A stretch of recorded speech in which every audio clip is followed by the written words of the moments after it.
भजन आधुनिक पल्ली गीत देशात्मक 50 कर 50 गीत सबमिट कर कॉलेज रे पढ़ुली 50 गीत सबमिट करी 1966 मुझे गीति कवि अप्रूव लिरिसिस्ट रेडियो तेणु मो असल परिचयटा कहीं जापना जहाँ भी हो मु गोटे कथा कह बेस कहबी बर्तमान आम समस्त तरतराड़ जावाई भाषण अवकाश नहीं चमत्कार भाव चंद्रशेखर बाबू कहीदे मोर अधिक कहबार ना एति कथा कहबी जो गीति कवि आप कहते ना ये हूँ साहित्यर मूल भाषार मूल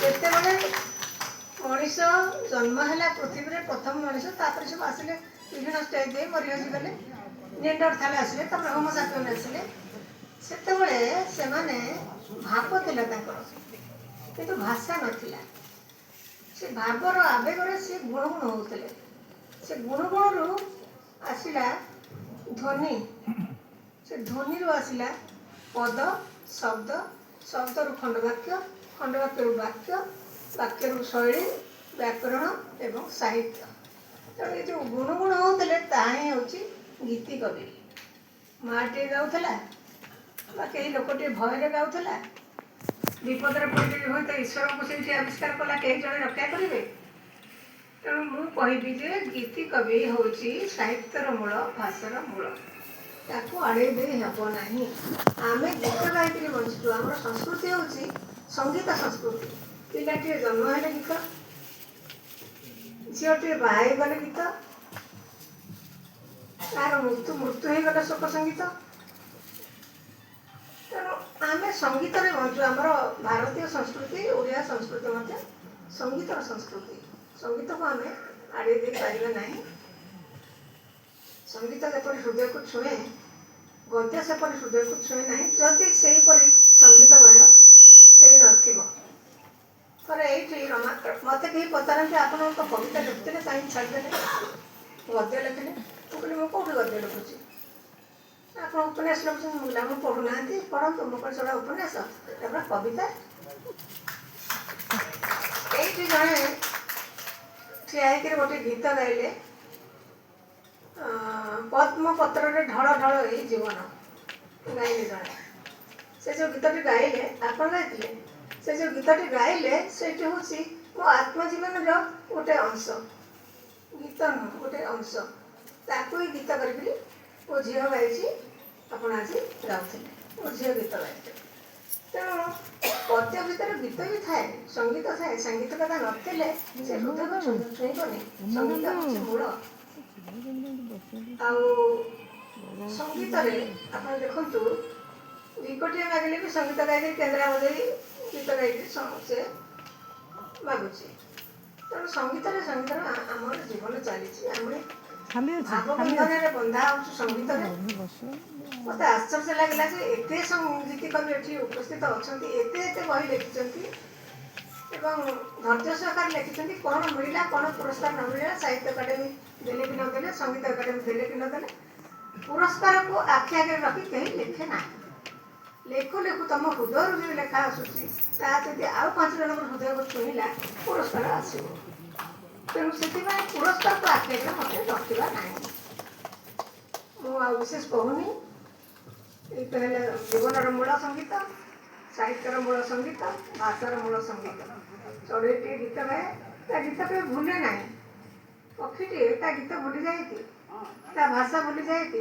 स्वर भूली जाए आम सब भूली जाऊ मॉडर्न लाइफ रे ये गीत गुड़ा क्या पिला मैंने शुणुना अन्य प्रकार गीत शुणुच तेणु मुझे पक्षी ठार शिख से तार गीत भूले नहीं भाषा भूले नहीं खाली से नुहे सी तार घर ठिकना भूले ना जो बसा बांधि थाए से दिन सारा उड़ी उड़ी कौटू कौन खाए ठिकना नहीं रास्ता घाट ना कि ना केमी आकाश से उड़ी उड़ी आसी पुणी नीड़े पहुँचती ताही आश्चर्य कथा तो आम जो केवल ब्रेनी ता नुहे आम ब्रेनी आम भितर केत बड़े अच्छी खुलापण आम खोली जावा गोटे केत ଅଜାଣତରେ ଭୁଲି ଯାଉ, ତାକୁ ଜାଣି ଜାଣିକି ଭୁଲି ଯାଉଛେ, ଏଗୁଡ଼ାକ ଅନାବଶ୍ୟକ। ତେଣୁ ଆମେ ଅନ୍ତର ଭିତରକୁ ଚାହିଁବା, ଅନ୍ତର ଭିତରୁ ଗୀତ ଶୁଣିବା ଏବଂ ଅନ୍ତର ଭିତରେ ଆମେ ବହୁତ ଜଗତକୁ ଦେଖିପାରିବା। ଛୋଟିଆ କାହାଣୀଟି କହିବି, ବିଦାୟ ନେବି। ଈଶ୍ୱର ଯେତେବେଳେ ମଣିଷ ପୃଥିବୀ ରଚନା କଲେ, ସୃଷ୍ଟି ରଚନା କଲେ, ବୃକ୍ଷ ଆଗ ପ୍ରଥମେ ବୃକ୍ଷଲତା, ତାପରେ ଜୀବଜନ୍ତୁ ସୃଷ୍ଟି କଲେ। ତାପରେ କହିଲେ ନା, ଜୀବଜନ୍ତୁ ତାଙ୍କର ବ୍ରେନ୍ ଏତେ ନାହିଁ, ତାଙ୍କର ଯାହା ଯେମିତି ଯେତେବେଳେ ସମସ୍ୟା ହେଲା ଆସି ମୋ ପାଖରେ ପହଞ୍ଚୁଛନ୍ତି, ମୋତେ ଘେରୁଛନ୍ତି। ବ୍ରହ୍ମାଙ୍କୁ ଡାକିଲେ, କହିଲେ ଗୋଟେ ବୁଦ୍ଧିମାନ ଜୀବ ତିଆରି କରିବି, ବ୍ରେନି, ତାହେଲେ ସିଏ ତା ସମସ୍ୟା ବୁଝିବ, ଅନ୍ୟମାନଙ୍କ ସମସ୍ୟା ବୁଝିବ, ମୁଁ ଟିକେ ନିଶ୍ଚିନ୍ତରେ ବସିବି। ମଣିଷ ତିଆରି କଲେ, ସବୁଠାରୁ ବ୍ରେନି ମସ୍ତିଷ୍କଧାରୀ ଜୀବ। ତା ପରଦିନଠାରୁ ଈଶ୍ୱର ପୁରା ଆଉ ନିସ୍ତାର ନାହିଁ। କେତେ ଯେ ପିଟିସନ ପଡ଼ିଲା, କେତେ ଅଭିଯୋଗ ପଡ଼ିଲା କାହା ନାଁରେ, କିଏ କୋଉଠି କରପସନ କରିଗଲା, ମତେ ଏଇଟା ଦିଆଗଲାନି, ଅନ୍ୟାୟ ହେଲା, ଏଇଭଳି ଭାବରେ ଦରଖାସ୍ତ ପଡ଼ିଲା, ଘେରିଲେ। ଘେରିବା ଫଳରେ ଈଶ୍ୱର କହିଲେ ବଡ଼ ଭୁଲ କରିଦେଲି, ଗୋଟେ ମସ୍ତିଷ୍କଧାରୀ ଜୀବ ଇଏ କରିକିରି କୋଉଠି ଲୁଚିବି ବୋଲି ଯାଉଛି, ହିମାଳୟ ଉପରେ ଲୁଚିଲେ।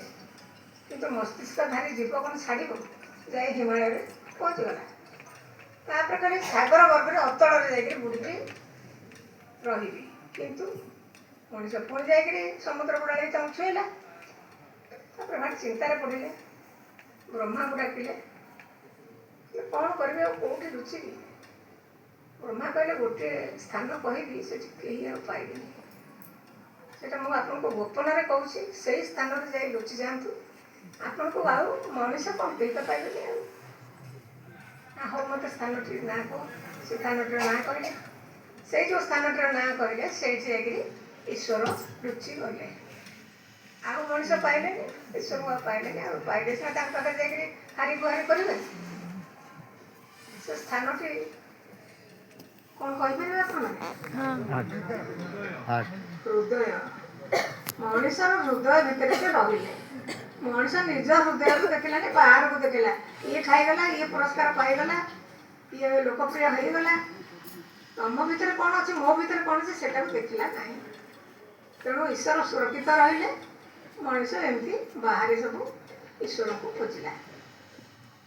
ବିଶେଷ କହିବି ନାହିଁ, ଆମ ଭିତରେ ସବୁ ଅଛି, ସଙ୍ଗୀତ ଅଛି, ସବୁ ଅଛି, ତାକୁ ଆବିଷ୍କାର କରିବାକୁ ପଡ଼ିବ। ଏବଂ ସଙ୍ଗୀତ ତ ଅଥୟ କରିବ, ଆପଣ ନ ଲେଖିକି ଯିବେ କୁଆଡ଼େ? ଯାହା ଭିତରେ ସଙ୍ଗୀତ ଅଛି ଯିବେ କୁଆଡ଼େ? ମୁଁ ଦେଖୁଛି ବହୁତ ମହିଳା ଗୀତିକାର ଅଛନ୍ତି, ସେମାନେ ଘର ଦ୍ୱାର ସବୁ ସମ୍ଭାଳିକରି ମଧ୍ୟ ଲେଖା ଲେଖି କରୁଛନ୍ତି। ମୁଁ ସେମାନଙ୍କୁ ବିଶେଷ ଭାବରେ ଅଭିନନ୍ଦନ ଜଣାଉଛି।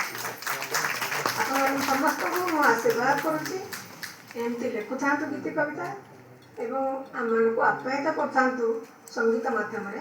ସଙ୍ଗୀତ ବିନା ଜୀବନ ନାହିଁ, ଜୀବନ ଅସାର। ଧନ୍ୟବାଦ।